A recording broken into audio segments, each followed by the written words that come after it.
Sejam bem-vindos a essa última sessão do curso, na parte 5, que a ideia é nós colocarmos o modelo do TensorFlow em produção e nós temos o treinamento distribuído de modelos com o TensorFlow 2.0. E nessa aula nós veremos um pouco da teoria do porquê que você deve usar treinamento distribuído. Veremos basicamente algumas estratégias distribuídas no TensorFlow 2.0. E a primeira pergunta, conforme eu comentei anteriormente, é por que nós precisamos ter um treinamento distribuído? A resposta é que quando nós temos modelos muito complexos, o treinamento pode levar dias, semanas ou até mesmo meses.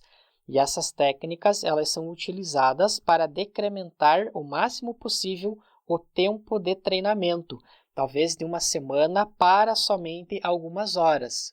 Só para citar um exemplo particular, eu tinha alguns experimentos quando estava fazendo o doutorado, que se eu estivesse executando na minha máquina local, ele ia demorar em torno de 6 meses para dar uma resposta.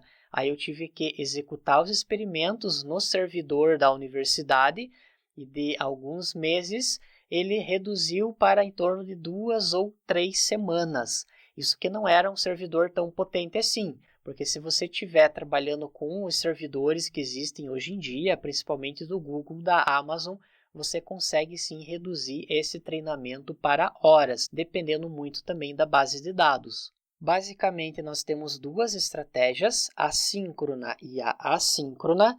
No método síncrono, o modelo é treinado usando partes diferentes da base de dados, e no final de uma época, os gradientes eles são agregados e usados para atualizar um modelo só. É como se você dividisse a tua base de dados em vários pedaços e você vai passar um pedaço da base de dados para cada servidor ou para cada GPU calcular. E no final você agrega o treinamento de todos os servidores ou de todas essas GPUs. Vamos citar o exemplo que você tem uma base de dados com 1 milhão de registros e tenha 2 máquinas para processar. Então, você vai dividir essa base de dados, uma máquina vai processar 500 mil registros, outra máquina vai processar os outros 500 mil registros. Consequentemente, o treinamento será bem mais rápido do que se você tiver uma máquina só que vai processar todos esses registros.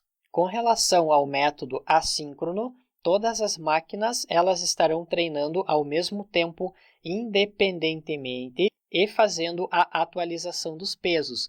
Nesse caso, não tem essa divisão da base de dados. Cada uma das máquinas ou servidores ou GPUs estão fazendo o seu treinamento independentemente dos outros. Com relação às estratégias, nós temos essa estratégia chamada espelhada, que você tem um modelo de machine learning e você vai dividir esse modelo em várias GPUs. Vamos supor que você tem um servidor com 3 GPUs, cada uma dessas GPUs vai executar uma parte desse modelo, ou então, se estiver trabalhando com o processo assíncrono, vai fazer a execução completa do treinamento. Quando nós temos múltiplos dispositivos, é criada uma cópia para cada um desses dispositivos e tendo no final várias cópias do modelo. Em resumo, cada um vai treinar de forma independente e no final de uma época serão considerados todos os pesos de cada um desses modelos que foram treinados.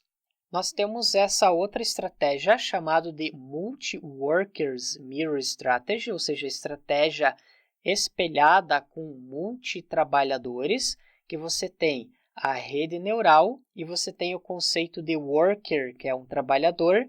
Você tem um computador aqui, que é o worker 1, o worker 2 e também o worker 3. E a diferença básica é que, nesse caso, o modelo ele não é replicado para cada dispositivo, e sim para cada computador na rede. Nessa estratégia anterior, nós temos esses dispositivos que estão dentro desse mesmo computador. Nessa outra estratégia, você vai distribuir o processamento em todas as máquinas que estão na rede, por exemplo. E no final de uma época, você considera esses 3 modelos para fazer a atualização desse modelo principal. E aí foram alguns exemplos de como que você pode trabalhar com essa questão do processamento distribuído de um modelo de machine learning. e a partir da próxima aula nós vamos dar início à implementação. Faremos um exemplo simples utilizando recursos do TensorFlow. Obrigado e até lá!